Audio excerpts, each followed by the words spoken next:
Assalamualaikum warahmatullahi wabarakatuh. Kembali lagi di channel saya. Dalam video kali ini akan membahas tentang kisah yang luar biasa, yaitu seorang pengamal sholawat. Apa sih kisahnya? Dan ini akan dibawakan oleh Ustadz Muhammad Nuruddin. Tanpa lama-lama, kita mari simak video kali ini. Apa fadilah dan keutamaan sholawat itu? Lihat, sami'atu abi yahki, aku menyimak ayahku bercerita. Karena Sufyan Ats-Tsauri ini perlu kita tahu amirul mu'minin fi ilmil hadis. Jadi ini ulama besar dalam ilmu hadis, ulama besar, bukan ulama kaleng-kaleng ya, bukan ustadz YouTube, ini ulama beneran. Sufyan Ats-Tsauri namanya. Bainama huwa yatuf idra'a rajulan la yarfa'u qadaman wa la yada'u qadaman illa huwa yusalli 'alan nabi. Waktu dia berkeliling di sebuah tempat, dia melihat seseorang. Ini orang gak duduk, gak berdiri, kemanapun dia pergi udah pasti salawat sama Nabi. Allahumma sholli ala sayyidina Muhammad wa ala ali Muhammad, Allahumma sholli ala Muhammad. Tiap hari lisannya itu gak pernah berhenti dari salawat kepada Nabi. Bangun dari sholat, pergi ke kamar mandi 5 menit lumayan kan, salawat kepada Nabi. Selesai dari kamar mandi, ke musola lagi, kira-kira begitu, salawat kepada Nabi. Mau naik kendaraan, salawat sama Nabi. Selalu salawat kepada Nabi. Lalu Sufyan Ats-Tsauri nanya sama orang ini, qultu lahu ya hadza, bapak, kira-kira begitu, ya hadza, innaka qad tarakta tasbih wa tahlil wa aqbalta bis salah ala nabi sallallahu alaihi wasallam, hal indaka fi hadza syai'? Pak, kok bisa-bisanya bapak tuh zikirnya salawat terus ya, meninggalkan tasbih, meninggalkan tahlil. Tahlil maksudnya ucapan la ilaha illallah ya, tahlil itu maksudnya ucapan la ilaha illallah, bukan tahlil versi orang Indonesia dalam arti ngeriung gitu, kemudian dikasih makanan, kemudian itu salah satu tahlil versi orang Indonesia. Karena dalam tahlil itu kita baca tahlil juga, dalam tahlilan itu kita baca tahlil juga. Kok bisa kamu itu zikirnya hanya salawat saja, meninggalkan tasbih, meninggalkan tahlil, lalu engkau terus menerus salawat kepada Nabi? Ada apa? Kata Sufyan Ats-Tsauri nanya sama orang itu, kok bisa kamu cara berzikirnya begitu? Qala, orang itu balik nanya, man anta afakallah, semoga Allah memaafkanmu. Siapa engkau itu? Dia nggak tahu ini seorang ulama besar. Orang tadi nanya balik, kamu siapa? Fakultu, kata Sufyan Ats-Tsauri, beliau menjawab, ana Sufyan Ats-Tsauri, aku Sufyan Ats-Tsauri. Sufyan Ats-Tsauri ini kalau di Indonesia sekarang siapa ulama paling besar itu ya? Oh, itulah ulama besar di zamannya. Ana Sufyan Ats-Tsauri, aku Sufyan Ats-Tsauri. Qala, laula annaka gharib min ahli zamanik ma akhbartuk an hali wala atla'tuk an sirri. Ini orang ini kayaknya nggak tahu Sufyan Ats-Tsauri. Dia menyangkanya ini orang asing. Kata orang tadi, seandainya kamu itu bukan orang asing, aku nggak bakal mau ngasih tahu rahasiaku. Kata orang tadi itu. Padahal ini Sufyan Ats-Tsauri itu bukan orang asing, ulama besar di zamannya, amirul mu'minin fi ilmil hadis. Bayangin gelarnya itu amirul mu'minin fi ilmil hadis. Wala atla'tuk ala sirri thumma qala li. Nah, ceritalah orang ini kenapa dalam setiap waktu zikirnya itu selalu salawat kepada Rasulullah sallallahu alaihi wasallam. Nih, cerita ini relevan untuk orang-orang zaman sekarang yang mengharapkan ampunan dan rahmat Allah, bingung bagaimana caranya memperbaiki hidup, merasa beragama itu terasa kering, tidak ada maknanya karena dia nggak melibatkan perasaan dan emosionalitasnya kepada Nabi. Apa kata cerita orang ini, Pak? Nah, mari kita simak sama-sama. Kharajtu wa walidi hajjan ila baitillahil haram. Suatu ketika aku keluar menuju Baitul Haram, haji. Aku bersama ayahku pergi haji suatu waktu. Kata beliau ini bercerita. Hatta idza kuntu fi ba'dil manazil, sampai ketika aku tiba di beberapa tempat gitu ya, di beberapa tempat singgah. Beliau sedang pergi haji bersama ayahnya, singgah di beberapa tempat. Kemudian apa yang terjadi? Maridhu walidi faqumtu liu'alijahu. Ayahku terbaring sakit dan aku mengobatinya. Waktu mau pergi haji, bapaknya terbaring sakit di tengah jalan, anaknya mengobati bapaknya.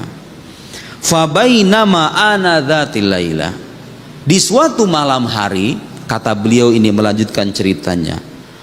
Fabainama ana dzat laila inda ra'sihi, ketika aku berada di kepalanya, di samping kepalanya, beliau berbaring, aku di samping kepalanya. Idma tawalidi waswadda wajhu, ayahku wafat, wajahnya hitam, banyak dosa ini orang, sampai mati wajahnya hitam. Ada emang Pak orang-orang yang matinya dalam nauzubillah min zalik, nasallallahu alaihi wasallam, mudah-mudahan kita nggak termasuk. Ada orang-orang yang keadaannya ketika menjelang ajal itu seperti itu.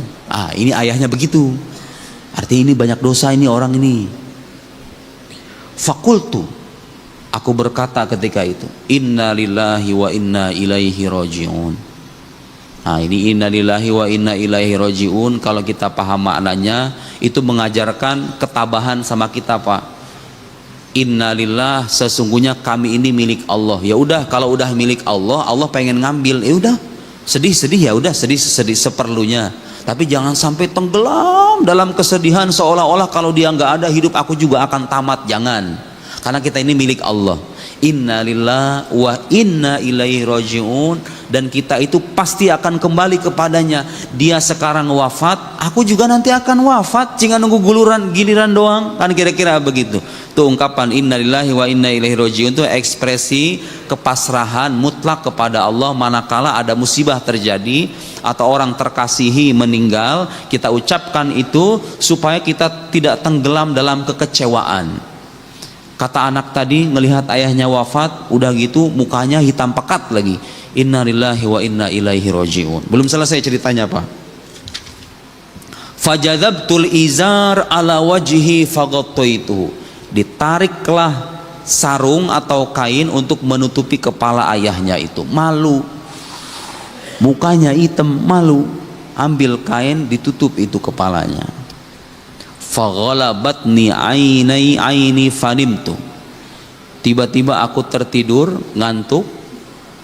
Ketika udah ditutup itu kepala, kemudian tiba-tiba aku ngantuk, kata orang tadi.